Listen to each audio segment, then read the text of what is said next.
آیت نمبر 10 سے وَلَقَدْ مَكَّنَّاكُمْ، اور البتہ تحقیق بسایا ہم نے تم کو.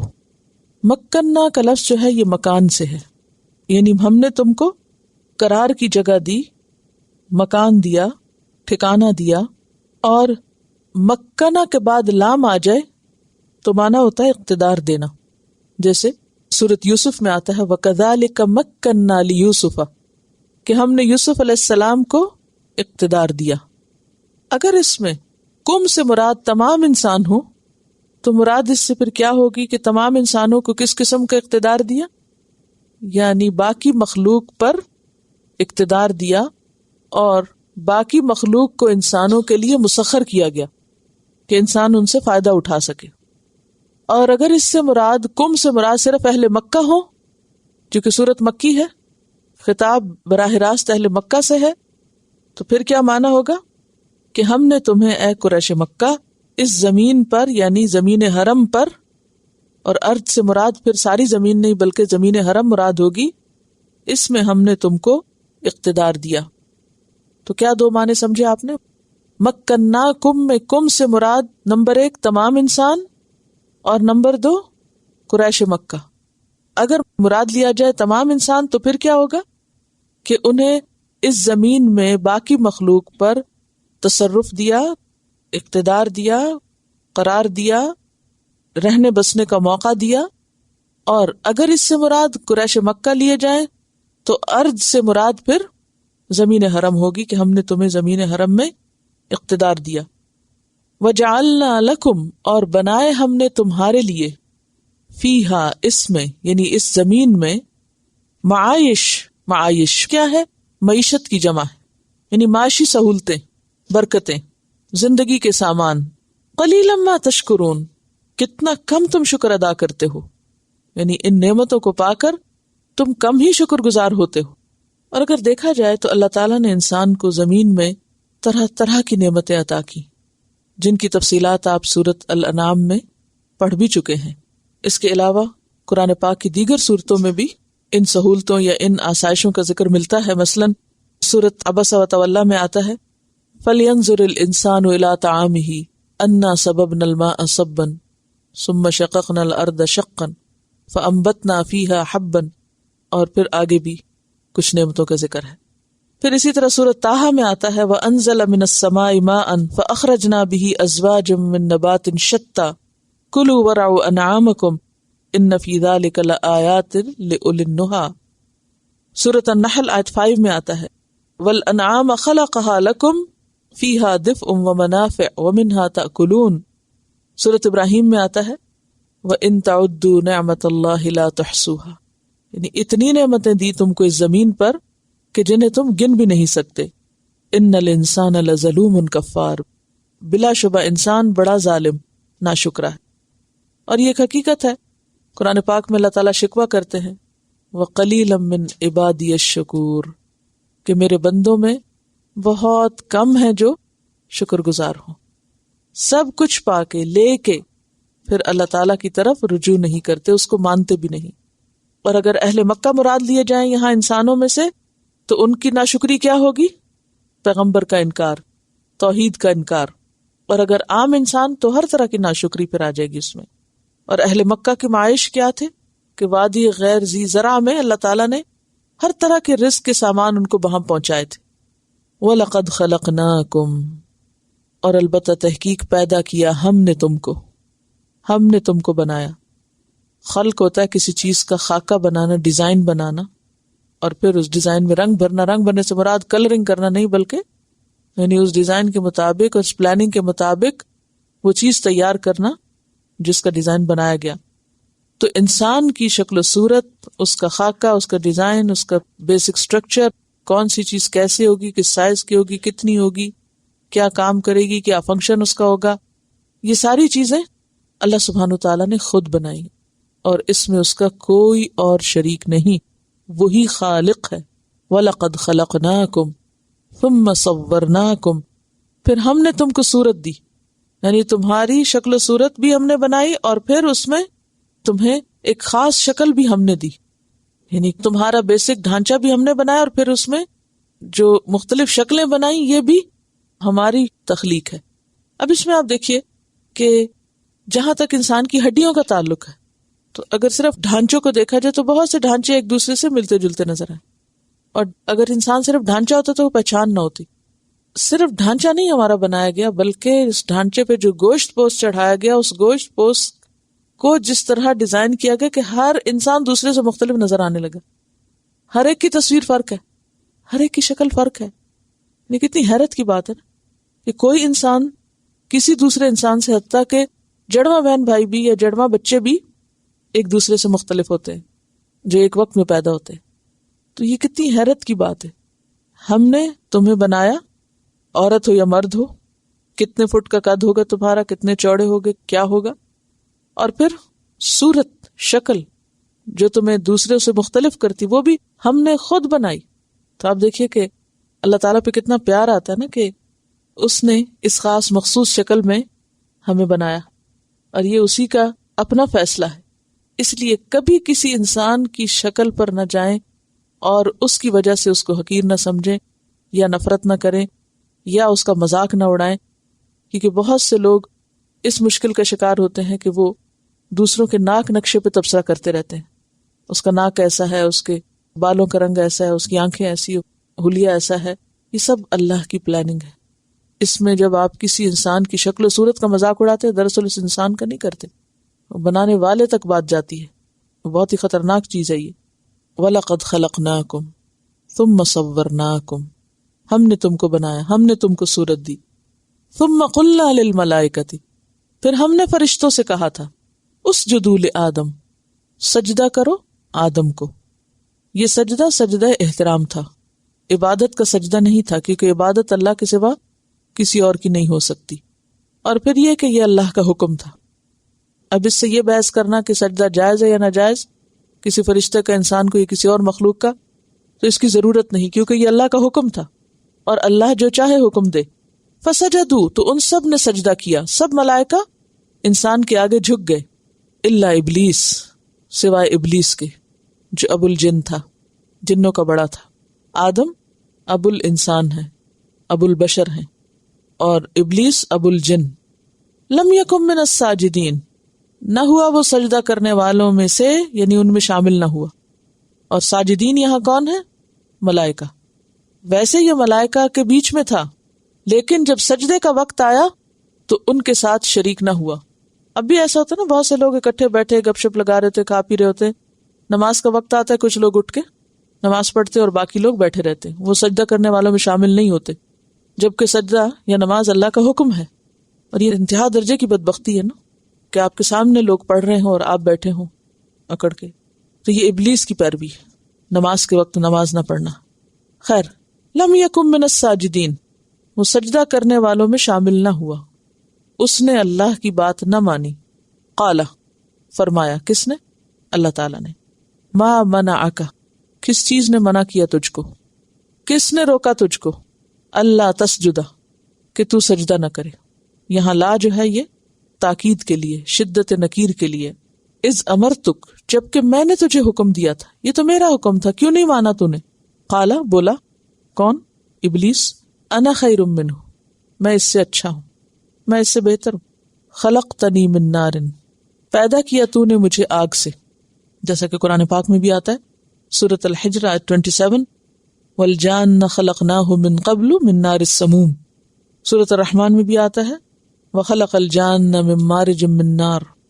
تو وہ بولا، خلقتنی من نار، تو نے مجھے آگ سے پیدا کیا، وخلقتہ من طین، اور تو نے اس کو مٹی سے بنایا۔ تین کہتے ہیں پانی اور مٹی کے آمیزے کو۔ تراب ہوتی ہے ڈسٹ، ڈرائی، لیکن تین ہوتی ہے وہ مٹی جس میں پانی ملا ہوا ہو، گندھی ہوئی۔ تو یہاں پر آپ دیکھتے ہیں کہ ابلیس نے سجدے کے انکار کی وجہ کیا بتائی کہ چونکہ میں انسان سے زیادہ اچھا ہوں، اور اس لیے اچھا ہوں کہ میں آگ سے بنا ہوں اور یہ مٹی سے بنا ہے، اور آگ کے مقابلے میں مٹی تو ایک بے جان سی چیز ہے، آگ اوپر اٹھتی ہے اور مٹی نیچے بیٹھتی ہے، تو یہ چھوٹا ہے، میں بڑا ہوں، اس لیے میں اس کے آگے نہیں جھکوں گا۔ ابلیس نے یہ بات آدم علیہ السلام کے سامنے جھکنے سے انکار کرتے وقت کہی تھی، یا اس کی وجہ یہ بتائی تھی کہ وہ آدم کی بڑائی کو نہیں مان سکا تھا۔ پیچھے آپ دیکھیے کہ اللہ تعالیٰ کیا فرماتے ہیں کہ وَلَقَدْ مَكَّنَّاكُمْ فِي الْأَرْضِ، ہم نے زمین میں تم کو اقتدار دیا۔ انسانوں سے پہلے جنات تھے، لیکن اب جنات کا اقتدار نہیں بلکہ انسان کا اقتدار اور تصرف، اور یہ ساری چیزیں انسانوں کے لیے بنائی۔ خَلَقَ لَكُم مَّا فِي الْأَرْضِ جَمِيعًا، جیسے وَجَعَلْنَا لَكُمْ فِيهَا مَعَائِشَ۔ اور پھر یاد رکھیے کہ سورۃ البقرہ کے مضامین سے سملیرٹیز ملیں گی آپ کو۔ تو ابلیس کو یہ بات پسند نہ آئی، اس نے آدم کی بڑائی ماننے سے اور آدم کے اب زمین پر اقتدار سے یا آدم کے آئندہ خلیفۃ الارض ہونے سے انکار کیا کہ میں انسان کی بڑائی نہیں مان سکتا۔ یہ مسئلہ صرف ابلیس کا نہیں ہے، ابلیس کے اثر سے اب یہ مسئلہ بہت سے انسانوں کا بھی ہو گیا ہے۔ آپ نے سورۃ الانعام کے آخر میں پڑھا کہ ہم نے بعض لوگوں کو بعض پر درجے دیے، اور یہ ہے کس لیے؟ دراصل آزمائش کے لیے۔ سورۃ الانعام کی آیت 165 یعنی آخری آیت جو ہے اس میں آتا ہے وَهُوَ الَّذِي جَعَلَكُمْ خَلَائِفَ الْأَرْضِ، اس نے تمہیں زمین کے خلائف بنایا، وَرَفَعَ بَعْضَكُمْ فَوْقَ بَعْضٍ دَرَجَاتٍ، اور تم میں سے بعض کو بعض پر درجات عطا کیے، یعنی سب انسانوں کو برابر نہیں بنایا، ایک جیسا نہیں سب کچھ دیا، فرق دیا۔ لِيَبْلُوَكُمْ فِي مَا آتَاكُمْ، اور اس کی وجہ کیا تھی؟ کہ انسانوں کو آزمایا جائے۔ یہ سب کا امتحان ہے کس چیز میں؟ کہ کون کسی دوسرے کی فضیلت اور بڑائی مانتا ہے اور کون نہیں مانتا۔ درجوں کا جہاں تک تعلق ہے تو آپ دیکھیے کہ بعض اوقات درجہ عمر کی وجہ سے کسی کا بڑا ہو جاتا ہے، بعض اوقات علم کی وجہ سے ہو جاتا ہے، بعض اوقات مال کی وجہ سے ہو جاتا ہے، بعض اوقات کسی اور خوبی یا کوالٹی یا کسی خاص ایک صلاحیت کی وجہ سے بڑا ہو جاتا ہے جو دوسرے کے پاس نہیں ہوتا۔ اب ایسا نہیں ہوتا کہ دوسرے کے پاس کچھ بھی نہیں ہوتا، دوسرے کو اللہ تعالیٰ کسی اور جگہ بڑائی دے دیتے ہیں، کسی اور فیلڈ میں، کسی اور چیز میں۔ اب یہ اونچ نیچ اتنی ویزیبل ہے، اتنی واضح ہے کہ معمولی عقل رکھنے والا بھی پہچان سکتا ہے کہ وہ دو انسانوں کے درمیان کمپیریزن کر کے فرق بتا دے کہ ان میں سے زیادہ سمجھدار کون ہے، زیادہ عقل مند کون ہے، زیادہ ہوشیار کون ہے، کس کے پاس کیا خوبی ہے، کس کی ذہانت کتنی ہے۔ یہ چیزیں عام نظر آنے والی، اس میں کوئی مشکل نہیں ہوتی۔ اب جب انسان کو ایک بات نظر بھی آتی اور سمجھ بھی آتی تو اس کو ماننے سے کیا چیز روکتی ہے؟ انا، کیونکہ وہ یہ سمجھتا ہے کہ جب میں نے دوسرے کو بڑا مانا تو اس کا مطلب یہ کہ میں اس کے مقابلے میں چھوٹا ہو گیا۔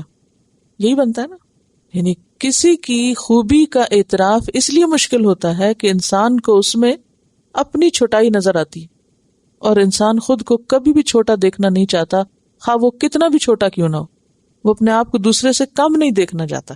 یہ انسان کی بہت بڑی کمزوری ہے اور یہی انسان کا بہت بڑا امتحان ہے۔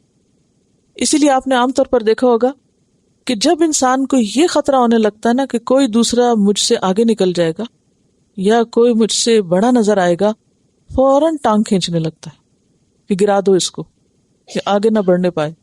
خود نہیں آگے بڑھے گا، یہ کوشش نہیں کرے گا، کوئی اور بڑھ رہا ہوگا تو اس کی ٹانگ کھینچے گا، جسے لیگ پولنگ کہتے ہیں عام طور۔ اس میں انسان کا بہت بڑا امتحان ہے۔ کیا امتحان ہے؟ کہ کسی کو بھی ملنے والی بڑائی اس کا کوئی ذاتی کمال نہیں ہوتی، وہ اللہ کی دین ہوتی ہے۔ مثلاً اگر کسی کو علم مل گیا تو اس کا ذاتی کمال تھوڑی ہے، وہ اللہ نے اس کے لیے ایسے اسباب پیدا کر دی کہ اس کو دے دیا۔ یہ اللہ کی تقسیم ہے، اس تقسیم کو ماننا ضروری ہے، اعتراف ضروری ہے اس تقسیم کا، اور اس بنا پر جس کا جو حق بنتا ہے وہ دینا بھی ضروری ہے۔ اور اگر انسان اس کو قبول نہ کرے تو اس میں سراسر اس کا اپنا خسارہ ہے۔ عموماً لوگوں کی مشکل کیا ہوتی ہے کہ ایسے موقعوں پر یا وہ حسد کا شکار ہو جاتے ہیں، کڑھنے جلنے لگتے ہیں، وہ کسی کو ملنے والی خوبی پہ کسی پل چین سے نہیں بیٹھتے، ان کے دماغ میں سارا وقت یہی پریشانی رہتی ہے کہ دوسرا کہاں کہاں سے مجھ سے آگے نکل گیا یا بڑا ہو گیا، وہ زیادہ پاپولر ہوتا جا رہا ہے، یا اس کے چاہنے والے زیادہ ہیں، یا اس کو زیادہ فلاں چیز ملی ہوئی ہے، خواہ کسی کو مال ملے یا کچھ اور ملے۔ تو انسان سے یہ چیز برداشت نہیں ہوتی کہ مجھ سے زیادہ بھی کسی کو مل جائے، میں یہ ماننے کو تیار نہیں۔ اب یہ نہ ماننا جو ہے، یہ دراصل اس انسان کو نہ ماننا نہیں، یہ اللہ کی تقسیم کو نہ ماننا ہے۔ اور اللہ کی تقسیم پہ راضی نہ ہونا ہے، اور اس بات پہ جلتے کٹتے رہنا کہ دوسرے کو کیوں زیادہ مل گیا، اس کو حسد کہتے ہیں۔ اس حسد کی کیفیت کا پیدا ہونا کیا کر دیتا ہے؟ انسان کے اعمال کو برباد کرنے لگتا ہے۔ نیکیاں اس طرح جلنے لگتی ہیں جس طرح سوکھی لکڑی کو آگ جلاتی ہے، جلا کے راکھ کرتی جاتی۔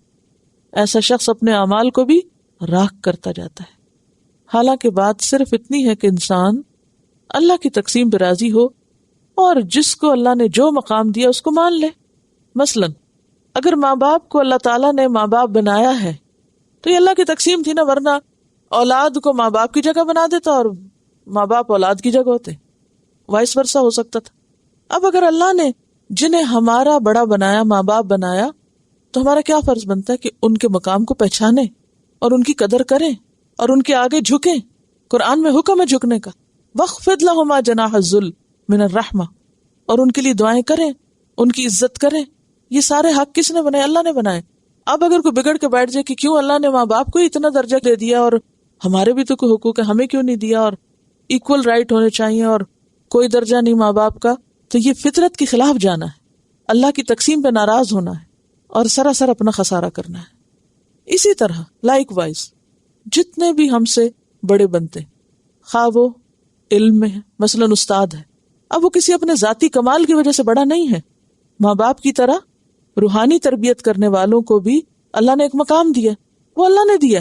اب یہ بھی ہو سکتے تھے کہ جو آپ کے استاد ہیں وہ آپ کے شاگرد ہوتے اور آپ ان کے استاد ہوتے، لیکن عموماً کیا ہے کہ لوگ اس مقام کو بھی تسلیم نہیں کرتے، اور جو حقوق ہیں، جو ادب ہے، احترام ہے، جو بات ماننا ہے یا سننا ہے، وہ اس کا حق نہیں نبھاتے اور اس چیز کو گوارا نہیں کرتے۔ اب یہ اللہ کی تقسیم تھی جو ہو گئی، اور ہر کوئی خلائف ہے نا، ایک جنریشن آئی، وہ ایک لحاظ سے بڑی ہوئی، پھر چھوٹے آئے، پھر وہ چھوٹے بڑے بن گئے، پھر اس کے بعد اگلے ان کے چھوٹے آئے، پھر وہ بڑے بن گئے، ایک کے بعد ایک جنریشن اپنے اپنے وقت پہ اپنا اپنا مقام پاتی چلی جاتی۔ اسی طرح اللہ نے کسی کو مال زیادہ دے دیا، کسی کو جاب اچھی مل گئی، کسی کو بزنس اچھا مل گیا، اور کسی لحاظ سے دنیا میں رشتہ داروں میں، بہن بھائیوں میں، مختلف ملنے جلنے والوں میں نعمتیں اللہ تعالیٰ مختلف لوگوں کو مختلف طرح کی دیتے رہتے ہیں۔ کسی کو اولاد دی، کسی کو نہ دی، کسی کو بیٹی دی، کسی کو بیٹا دیا۔ اب یہ اللہ کی تقسیم ہے۔ اب اگر کوئی اس کو تسلیم نہ کرے اور دوسرے کو ملنے والی نعمت پہ خوش نہ ہو اور اس خوشی کا اظہار نہ کرے اور اسے قبول نہ کرے، اور اس موقع پر یہ ضد لگا کے بیٹھے کہ میں ہی بڑا ہوں اور صرف اپنی بڑائیاں کو سوچے اور دوسرے کی کمزوریاں سوچے، کیونکہ اس کا ریئیکشن کیا ہوتا ہے پتہ کہاں سے چلتا ہے کہ کوئی کسی کو قبول کرتا ہے یا نہیں۔ جو ہوتا ہے کہ جب کسی کی آپ کے سامنے تعریف کی جائے تو آپ فوراً اس کی کوئی خامی پکڑ لیں، اس کے کیے ہوئے کو کچھ بھی اہمیت نہ دیں۔ یعنی مثلا کسی نے کوئی بھی کام کیا، ایسے کسی نے کھانا پکایا یا کوئی کپڑا سیا یا کوئی گھر ڈیکوریٹ، کچھ بھی چھوٹا دنیا کا کام لے لیں، اب اس میں کیا ہے کہ یہ نہ دیکھیں کہ کسی نے کتنے گھنٹے لگا کے کام کیا، کیا دیکھیں خرابی کہاں ہوئی ہے، صرف خرابیاں چننے پہ تیار رہیں کہ کس کی غلطی کہاں ہے، غلطیاں پکڑنے پہ ہوشیار ہوں، کون کہاں سے کم ہے۔ یہ سب کس بات کی علامت ہے؟ حسد کی، کہ جو چیز ہمیں نہیں ملی وہ دوسرے کو کیوں ملی، لہذا دوسرے کو گرایا جائے۔ یہ سب امتحان ہے انسان کا، سوچ کا بھی، دل کا بھی، زبان کا بھی، معاملے کا بھی، کیونکہ جب انسان کو انسانوں سے حسد ہوتا ہے تو پھر انسان ان کا حق نہیں دیتا، ان کو قبول نہیں کرتا، ان کا مقام نہیں پہچانتا، اور الٹیمیٹلی کس کا نقصان کرتا ہے؟ اپنا نقصان کرتا ہے۔ اب اسلام میں کیا ہے کہ جو عمر میں ہم سے بڑا ہے ہم کیا کریں؟ اس کے لیے عزت کریں اس کی۔ کیا فرمایا کہ جو ہم میں سے بڑوں کی عزت نہ کرے اور چھوٹوں پہ شفقت نہ کرے وہ ہم میں سے نہیں۔ اب کہیں جی نہیں، اس معاشرے میں ہم رہتے ہیں اور یہاں کی ویلیوز اور ہیں، اور یہ اس معاشرے میں کوئی نہیں ہوتا بڑوں کی عزت کرنا اور سب کے ایکول رائٹس ہیں اور کوئی بڑا نہیں، ہاں سینئر سٹیزن کا لفظ ایک پکڑا ہوا ہے لیکن روح اس میں کچھ نہیں، سب کو ایک لاٹھی سے ہانکنا، مختلف کلچرز کا یا ویلیوز کا بہانہ کر کے، یہ سب خود ساختہ باتیں۔ ہم مسلمان ہیں، ہم دنیا کے کسی بھی کونے میں رہیں، افریقہ میں رہیں یا امریکہ میں رہیں، ہمیں یہ نہیں دیکھنا کہ لوکل لوگوں کے کلچر کیا ہیں، ہمیں یہ دیکھنا ہے کہ اسلام کا کلچر کیا ہے اور اسلام نے ہمیں کیا سکھایا۔ یعنی ہم اتنے مروب ہوتے ہیں بعض اوقات کہ دوسروں کی غلط باتوں کو بھی اپریشیٹ کر رہے ہوتے ہیں اور اپنی صحیح بات بھی غلط سمجھ رہے ہوتے ہیں، تو یہ ذہنی غلامی ہوتی ہے۔ جو اللہ نے طریقہ آپ کو سکھایا ہے اس طریقے کی قدر پہچانے، کیونکہ قیامت کے دن ہمارا حساب کس کے مطابق ہوگا؟ جو اللہ نے معیار بنا کے دیا ہے، جو پیپر وہاں سے آیا نا اس کے مطابق جواب مانگا جا رہا ہے. یہ نہیں کہ جو دنیا والوں نے اپنے معیار بنائے ہوئے ہیں، یہ کرائیٹیریا بنائے ہوئے ہیں، اس کے مطابق نہیں پوچھا جائے گا کہ تم دنیا کے ویلیوز پہ پورا اترے تھے یا نہیں اترے تھے. یہ دیکھا جائے گا جو اللہ نے ویلیوز تمہارے لیے رکھی ان کو تم نے تسلیم کیا یا نہیں کیا. تو کسی بھی چیز کا بہانہ لے کر ہمیں اپنے فرائض سے اور اپنی ذمہ داریوں سے بھاگنا نہیں ہے جو اللہ کی طرف سے ہم پہ عائد ہوتی. تو یہاں پر آپ دیکھیے کہ یہ شیطانی سوچ ہے سراسر کہ جس میں انسان خود کو دوسروں سے بہتر سمجھے. اور عموماً یہ کب ہوتا ہے؟ جب صرف اپنی اچھائیاں نظر آئیں اور دوسروں کی صرف برائیاں نظر آئیں. اور اگر ہمارا پیمانہ الٹ ہو جائے تو ہمارے اندر سے یہ خباثت نکل جائے اور یہ شیطانی سوچ نکل جائے. اور وہ پیمانہ کیسے الٹنا ہے ہمیں؟ دوسروں کی اچھائیاں دیکھ کے اور اپنی برائیاں دیکھ کے. اس کے بغیر گزارا نہیں ہوگا کہ اپنی کمیوں اور کوتاہیوں پہ نظر ہو کہ میں نے کیا نہیں کیا، میرے میں کیا کمزوری ہے، اس پر نظر رہے، اور دوسرے کیا اچھا کر رہے ہیں اس پر نظر رہے. پھر آپ نیکیوں میں آگے بڑھ سکتے ہیں.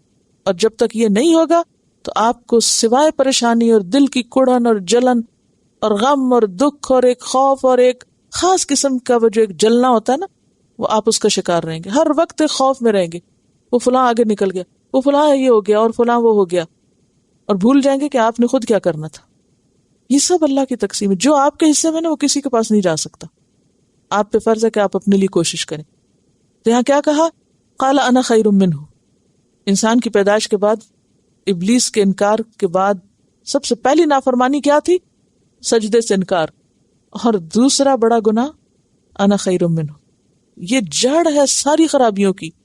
انسان کے اندر جتنی بھی برائیاں نا اخلاقی، چاہے وہ غصہ ہو، چاہے وہ جھوٹ ہو، چاہے وہ غیبت ہو، خواہ وہ تانے دینا ہو، خواہ وہ دوسروں کو حقیر سمجھنا ہو یا نفرت ہو، جتنی اخلاقی برائیاں سب کے پیچھے یہ جڑ ہے انا خیر منہ. عبادات میں سب سے بڑی کوتاہی کیا ہے؟ نماز کا انکار، سجدے سے انکار. جس نے نماز نہ پڑھی اس نے دین کی بنیاد ڈھا دی. بنیادی پلر ہے نا الصلاۃ عماد الدین. اور انسانوں کے ساتھ معاملہ کرنے میں کیا چیز آڑے آتی ہے اور رکاوٹ بنتی؟ میں ان سے زیادہ اچھا ہوں، میرے پاس یہ بھی کوالٹی ہے، یہ خوبی ہے، یہ میری اچھائی ہے، میں یہاں سے بھی بہت اچھا ہوں، یہاں سے بہت سمجھدار ہوں، اور میرے مقابلے میں تو باقی سب لوگ بدھو ہیں. جب کسی سے ملیں، جب کسی کو دیکھیں، کوئی اجنبی ہو یا جاننے والا ہو، ہمیشہ اس پہ نظر رکھیں اس میں کیا اچھی بات ہے جو میں اس سے سیکھ سکتا ہوں، جو مجھ میں نہیں. اس ڈفرنس کو سامنے لائیں کہ جو اس میں اچھا اور مجھ میں نہیں ہے. تو پھر آپ دیکھیں کتنی زیادہ آپ کو روحانی ترقی نصیب ہوتی ہے. آپ فوراً آگے کی طرف بڑھیں گے، خیر کی طرف، کہ اچھا یہ چیز مجھ میں نہیں ہے، یہ مجھے اپنے اندر لانی ہے. تو اب آپ کا دھیان کدھر لگ جائے گا؟ تعمیر کی طرف، اصلاح کی طرف. اچھا یہ بھی مجھ میں کمی ہے، مجھے یہ بھی کرنا ہے. آپ اس کی طرف سوچیں گے اور پھر اس کو اپنانے لگ جائیں گے. لیکن اگر آپ یہ دیکھیں گے نا کیا اس میں نہیں ہے اور مجھ میں تو یہ ہے، تو پھر بالکل ایک الٹی طرف چل پڑیں گے اور اس سے بھی معاملہ خراب اور کچھ تعمیری کام آپ کے سامنے نہیں رہے گا. تو یہ انتہائی ناپسندیدہ ابلیس کا بول ہے کہ انا خیر منہ، میں اس سے زیادہ اچھا ہوں. بھلے آپ اچھے ہوں کسی ایک چیز میں، آپ ہر چیز میں اچھے تھوڑی ہو سکتے ہیں. مثلا اگر آپ کو کبھی خوش فہمی ہو ہی جاتی ہے کہ اس چیز میں بہت اچھی ہوں، اور لوگ بھی الٹی سیدھی تعریفیں کر کر کے دماغ خراب کرتے ہیں. مثلا یہ کہ آپ فلاں کام بہت ہی اچھا جانتی ہیں، چلو بھی ٹھیک ہے، ہو گیا ختم. لیکن اس کی بنیاد پر اگر پھول بیٹھے انسان تو پھر ہمیشہ سوچا کریں کہ میں اسی میں ہی اچھی ہوں نا، اور چیزوں کے بارے میں کیا خیال ہے. تو آپ ہر چیز میں تھوڑی اچھے ہیں. اور یہ ہم سب کا حال ہے، ہم میں سے کوئی بھی اس سے مستثنا نہیں کہ اگر اس کو کوئی غلط فہمی ہے کہ میں اس چیز میں بہت اچھا ہوں تو اس کو سوچنا چاہیے پھر میں ہر چیز میں تو اچھا کوئی نہیں ہوں. تو آپ دیکھیں گے کہ جو کوتاہیاں ہوں گی سامنے نظر آئیں گی اپنی. اور جب اپنی کوتاہیاں نظر آئیں گی تو پھر ہی اللہ کے آگے رو کے جھکیں گے کہ یا رب تو مجھے معاف کر دے، میں کمزور انسان ہوں. اور اگر صرف اپنی خوبیوں پہ نظر ہوگی تو پھر انسان کے اندر وہ العبادت الخضوع والتذلل نہیں ہوگا. اس کے برعکس وہ اندر ایک طاغوت بھرا ہوا ہوگا جو ہر وقت سر اٹھاتا رہے گا کہ میں بہت اچھا ہوں. اور اس خوش فہمی میں اگر انسان مر جائے یہ سوچ کے کہ میں بہت اچھا ہوں، اور آگے جا کے پتا چلے کہ پلے تو کچھ بھی نہیں، اور جو بڑے اچھے بنے ہوئے تھے ہم، وہ اعمال کو وزن ہی کچھ نہیں ملا ریاکاریوں کی وجہ سے اور دکھاوے کے لیے، تو کیا بنے گا، کیا ہاتھ میں آئے گا. اور پھر اس کے بعد آپ دیکھیں کہ اس نے پروو کرنا شروع کر دیا، لاجک دینے لگا. خلقتنی من نار و خلقتہ من طین، بحث مباحثہ. ہم بھی تو یہی کرتے ہیں نا، پہلے کہتے ہیں ہم اچھے، اور پھر کہتے ہیں چونکہ میرے میں یہ بھی خوبی، یہ بھی اور فلاں میں یہ سب کچھ کوئی نہیں، لہذا میں اچھا۔ قال فاہبط منہا، فرمایا اتر جاؤ یہاں سے، تم بڑے بنتے ہو، اترو یہاں سے۔ حبوط ہوتا ہے اوپر سے نیچے ڈالنا، یعنی ان بلندیوں پر جو فرشتوں کے ساتھی تم بنے ہوئے تھے، یہاں سے نیچے، یعنی مقام اور مرتبے سے گرا دیا گیا۔ ایک جملے نے اس کو کہاں سے کہاں پھینک دیا۔ سوچئے ذرا، غور کیجئے، کیا سوچ تھی جس نے اس کو ذلیل کر دیا۔ انا خیر منہ، فوری طور پر فاہبط منہا فما یکون لک، بس نہیں ہے تیرے لیے، ان تتکبر فیہا، کہ تم اس میں تکبر کرتے پھرو، کوئی حق نہیں تمہیں بڑا بننے کا۔ تکبر کیا ہے؟ بڑا بننا، کیونکہ جنت متکبرین کے لیے نہیں ہے، وہ عاجز لوگوں کے لیے، جو حقیقی معنوں میں عبادت گزار ہوں، جھکنے والے ہوں۔ حدیث میں آتا ہے لا يدخل الجنت احد فی قلبہ مثقال ذرۃ من خردل من کبر، صحیح مسلم کی روایت ہے کہ کوئی ایسا شخص جنت میں داخل نہیں ہو سکے گا جس کے دل میں رائی کے دانے برابر بھی تکبر ہوگا، یعنی اپنے آپ کو بڑی چیز سمجھتا ہوگا، وہ جنت میں جانے کے لائق نہیں، کیونکہ تکبر ساری خرابیوں کی جڑ ہے۔ یہ انا خیر منہ اصل میں کیا ہے؟ متکبرانہ جملہ، تکبر کا اظہار، وہ جو دل میں تھا نا وہ منہ پہ آ گیا۔ اللہ نے بندوں کو پیدا کیا ہے کس کے لیے؟ عبادت کے لیے، اور عبادت عاجزی کا نام ہے، جھکنے کا نام ہے، اور جو جھکنے کی بجائے اٹھنے لگے تکبر کی وجہ سے، تو جنت اس کے لیے نہیں ہے۔ فخرج، بس نکل جاؤ، پہلے فرمایا فہبط، پھر فرمایا فخرج، نکل جاؤ، گیٹ آؤٹ، انک من الصاغرین، بے شک تم ذلیلوں میں سے ہو۔ صاغرین صاغر کی جمع ہے، صاغر کہتے ہیں ذلیل کو۔ اب آپ سوچیں کہ وہ اپنے آپ کو کیا چیز سمجھ رہا تھا، اور اس کے لیے اس نے بڑی زبردست دلیل بھی دی تھی کہ میں تو آگ سے بنا ہوں، لیکن اللہ تعالیٰ نے وہ دلیل قبول نہیں کی، وہ دلیل اس کے کام نہیں آئی۔ ہم انسانوں کا بھی یہی حال ہے نا، جب اپنی بڑائی کی خوش فہمی میں مبتلا ہوتے ہیں تو پھر کوئی نہ کوئی اپنے لیے دلیلیں سوچتے ہیں، جو کہ میرے پاس یہ ڈگری ہے، میرے پاس یہ نالج ہے، مجھے اتنی زبانیں آتی ہیں، فلاں فلاں چیز کا اتنا ایکسپیرینس ہے، اتنی دولت ہے میرے پاس، ایسی شکل ہے اچھی میری، وغیرہ وغیرہ، سارے اپنے میرٹس جو ہیں ان کو گن کے رکھ لیا، اور پھر ان کے مقابلے میں دوسروں کو لیٹ ڈاؤن کیا۔ تو یہاں پر کیا ہے کہ نہیں، جو اپنے آپ کو بڑا سمجھے وہ اللہ کی نگاہ میں ذلیل ہے۔ قرآن پاک میں آتا ہے سورۃ غافر آیت 56 میں، ان فی صدورہم الا کبر ما ہم ببالغیہ، نہیں ہے ان کے دلوں میں مگر اپنی بڑائی جس کو وہ پہنچنے والے نہیں، وہ ہیں نہیں بڑے، کیونکہ جو بڑا بنتا ہے وہ اللہ کی نگاہ میں چھوٹا ہوتا ہے، کیونکہ اللہ تعالیٰ کو تکبر پسند نہیں۔ تکبر صرف اللہ ہی کے لیے زیبا ہے، وہی المتکبر ہے جو حقیقی معنوں میں بڑا ہے۔ قال انذرنی، اس پر بھی اس نے توبہ نہیں کی، معافی نہیں مانگی، ریگریٹ نہیں کیا، بلکہ اور ڈھٹائی پہ اتر گیا، بولا مجھے مہلت دے دو۔ کس بات کی مہلت؟ کہ میں انسانوں کو بھٹکا سکوں۔ الی یوم یبعثون، اس دن تک جب یہ سارے دوبارہ اٹھائے جائیں گے، یعنی قیامت کے دن تک، سور پھونکے جانے کے دن تک۔ تو سورۃ الحجر میں آتا ہے فَإِنَّكَ مِنَ الْمُنظَرِينَ إِلَى يَوْمِ الْوَقْتِ الْمَعْلُومِ، اس دن تک جس کا وقت سب کو معلوم ہے تمہیں مہلت دے دی، یعنی مہلت کا پروانہ مل گیا اس کو کہ جاؤ تم اپنا کام کر سکو۔ قال إِنَّكَ مِنَ الْمُنظَرِينَ، فرمایا بے شک تو مہلت دیے جانے والوں میں سے۔ قالا، بولا فَبِمَا أَغْوَيْتَنِي، پس بوجہ اس کے کہ تو نے مجھے گمراہ کیا۔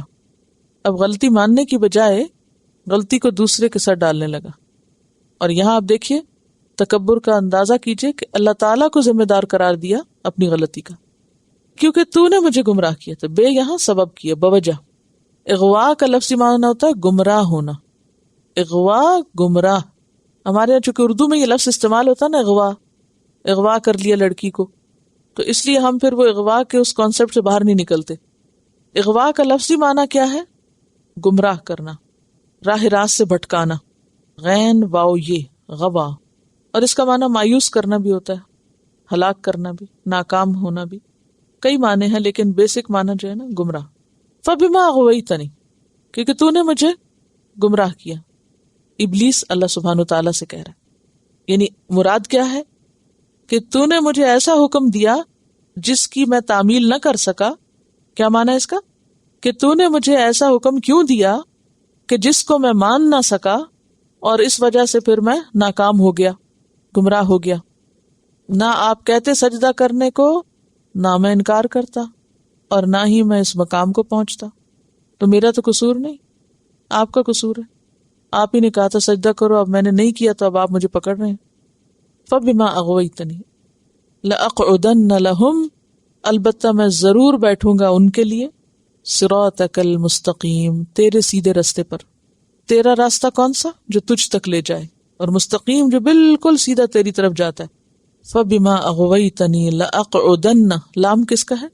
تاکید کا، اور نون مشدد تاکید کا۔ اور لہم سے مراد کون ہے؟ بنی آدم، آدم اور اس کی اولاد۔ چونکہ تو نے مجھے بھٹکا دیا، گمراہ کر دیا، اور اب میں گمراہ ہو چکا ہوں، تو اب میں دوسروں کو بھی گمراہ کروں گا، اور گمراہ کرنے کے لیے میں تیرے راستے پہ ضرور بیٹھ جاؤں گا، اس راستے پہ بیٹھوں گا جو تیری طرف آتا ہے۔ وہ حدیث آپ کو سنائی تھی نا میں نے، کہ نبی صلی اللہ علیہ وسلم نے صراط مستقیم کو کیسے واضح کیا تھا؟ سیدھے خط سے، اور پھر اس کے دائیں بائیں خط کھینچے، یعنی جیسے پلس کا نشان لگاتے ہوئے سیدھی لکیر کے اوپر رائٹ لیفٹ لکیر لگاتے ہیں، اور کیا فرمایا کہ انسان جب اس سیدھے راستے پہ چلنے لگتا ہے تو ہر موڑ پر شیطان بیٹھا ہوتا ہے اور وہ کہتا ہے کہ ادھر کو آ جاؤ۔ تو یہاں اس نے کہا میں سیدھے راستے پہ گھات لگا کے بیٹھ جاؤں گا، اور وہاں بتا دیا گیا، نبی صلی اللہ علیہ وسلم نے کھول کے سمجھا دیا کہ وہ بیٹھے گا اور وہ تم کو بھٹکائے گا، اور جو اس کی چالوں سے ہوشیار ہو جائے اور بھٹکنے سے بچ جائے وہ اپنی منزل کو پہنچ جائے گا، اور جو اس کے پھندوں میں آ گیا وہ پھر اسی کا ساتھی بن گیا۔ ایک کیسٹ ہے شیطان کھلا دشمن، وہ اسی رکوع کی تفسیر اور اسی موضوع کے اوپر ہے۔ اگر آپ کسی کو بھی یہ ٹاپک سنوانا چاہیں تو بہت ہی بیسک باتیں اس میں ہیں جو ہر انسان کو سمجھنی چاہیے۔ لَأَقْعُدَنَّ لَهُمْ صِرَاطَكَ الْمُسْتَقِيمَ ثُمَّ لَآتِيَنَّهُمْ، پھر البتہ میں ضرور آؤں گا ان کے پاس۔ پھر لام تاکید کا اور نون مشدد بھی آ رہا ہے، اور ہم سے مراد کون ہے؟ بنی آدم۔ میں ضرور آؤں گا ان کے پاس، من بین ایدیہم، ان کے سامنے سے، اور صرف سامنے سے نہیں، ومن خلفہم، اور ان کے پیچھے سے، اور صرف پیچھے سے نہیں، وعن ایمانہم، اور ان کی دائیں جانب سے، اور صرف دائیں جانب سے نہیں، وعن شمائلہم، اور ان کی بائیں جانب سے، یعنی ہر طرف سے آؤں گا اور ان کو بہکاؤں گا۔ ولا تجد، اور نہ تو پائے گا، اکثرہم شاکرین، ان کی اکثریت کو شکر گزار، اور تو ان کو شکر گزار نہ پائے گا۔ اور ابلیس کا یہ خیال اور یہ دعویٰ سچا ہو گیا۔ سورۃ سبا آیت 20 میں آتا ہے وَلَقَدْ صَدَّقَ عَلَيْهِمْ إِبْلِيسُ ظَنَّهُ فَاتَّبَعُوهُ، ابلیس نے انسانوں کے بارے میں اپنا گمان بالکل سچا پایا اور انہوں نے اس کی پیروی کر لی۔ سورۃ صاد میں آتا ہے فَبِعِزَّتِكَ لَأُغْوِيَنَّهُمْ أَجْمَعِينَ إِلَّا عِبَادَكَ مِنْهُمُ الْمُخْلَصِينَ، تیری عزت کی قسم میں ان سب کو بہکا لے جاؤں گا۔ اتنا بڑا چیلنج کیا اس نے، سوائے تیرے چنے ہوئے بندوں کے، وہ نہیں میرے ہاتھ لگیں گے، وہ پہچان جائیں گے، کیونکہ ان کے بارے میں قرآن پاک میں آتا ہے نا اذا مسهم طائف من الشیطان تذکروا فاذا هم مبصرون، کہ جب ان کو شیطان کی طرف سے کوئی خیال آتا بھی ہے تو وہ ایک دم ہوشیار ہو جاتے ہیں کہ یہ تو شیطانی چال ہے، اور وہ دیکھنے لگتے ہیں، ان کو نظر آتا ہے اور پھر وہ اس کے پھندے میں نہیں پھنستے۔ اور یہ اللہ کے چنے ہوئے بندے ہوتے ہیں جو محفوظ کر لیے جاتے ہیں شیطان کے وسوسوں سے۔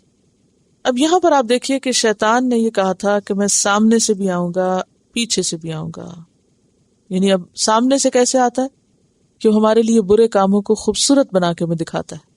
ہم جب کوئی کام کرنے لگتے ہیں اور وہ غلط ہوتا ہے تو وہ ہمیں کیا دکھاتا ہے کہ بہت اچھا کر لو۔ جب انسان تھوڑا ہوشیار ہوتا ہے کہ نہیں یہ کچھ ٹھیک نہیں لگتا تو پھر کیا کرتا ہے؟ پیچھے سے آتا ہے۔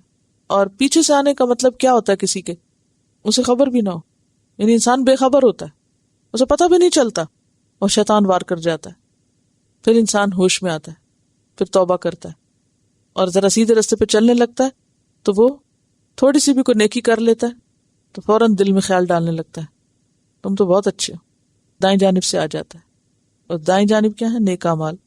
اور جب انسان پھر تھوڑا ہوش میں آتا ہے پھر چلنے لگتا ہے، کیونکہ ہر راستے پہ بیٹھا ہوا نا، تھوڑا آگے بڑھتا ہے اور انسان بچنے کی کوشش کرتا ہے تو پھر کیا ہوتا ہے کہ بائیں جانب سے آ جاتا ہے۔ اور بائیں جانب کیا ہے؟ برائیاں. برائیوں کو ہلکا بنا کے دکھاتا ہے. جیسے منافق کے بارے میں آتا ہے نا کہ منافق بڑے بڑے گناہوں کو کیا سمجھتا ہے؟ جیسے ناک میں بیٹھی مکھی جس کا کوئی وزن نہیں ہوتا. مکھی ناک میں بیٹھ جائے تو اس کا بوجھ نہیں پتہ چلتا. تو اسی طرح منافق بھی گناہوں کو بہت معمولی سمجھتا ہے، پرواہ نہیں کرتا. اور ان سب کا خلاصہ کیا ہے کہ انسان کے اندر ناشکری پیدا کر دیتا ہے. نہ وہ اللہ کا شکر گزار، نہ بندوں کا شکر گزار.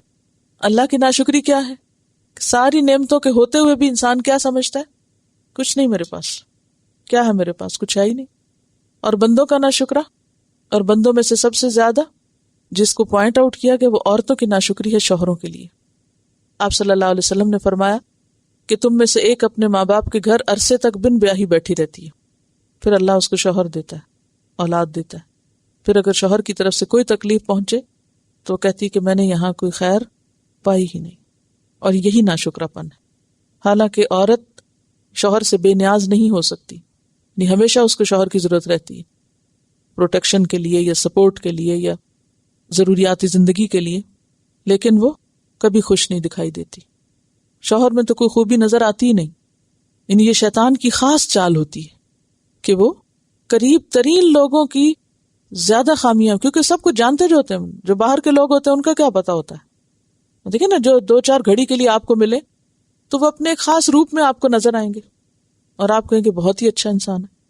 لیکن شوہر اور بیوی کا رشتہ ایسا ہوتا ہے کہ جس میں ایک دوسرے کی ہر خوبی خامی سب پتہ ہوتی ہے، کچھ بھی انسان نہیں چھپا سکتا.